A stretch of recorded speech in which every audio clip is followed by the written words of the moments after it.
Last type of one-step rearrangement we're going to talk about is multiplication. So this is where it looks like we have division of something and we have to multiply to then isolate for our subject. So here, in example 1, we want to make x the subject for x divided by 2 equals 15y. So just like we would before, well, how do we get rid of this down here? We have to put it up top, right? So 2 over 2 is just 1, right? So that means on the right side we times by 2.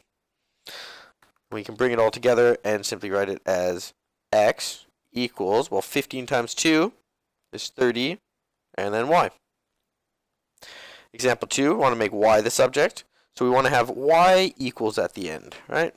So what do we have to multiply by? Well, we have this x down here we have to get rid of, so we multiply by x, right? So times by x.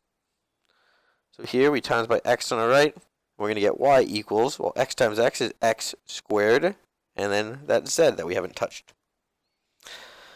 The last one we'll look at today is make z the subject. So 2xy equals z, all divided all by 12y squared. So that means we have to times by this 12y squared to get rid of it on the right. And so we times by 12y squared on our left.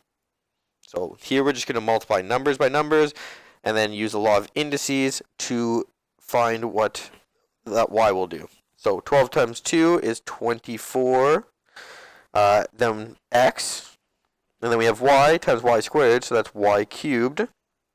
It's going to be equal to z. So just swap the sides around so you get z equals 24, x, y to the power of 3.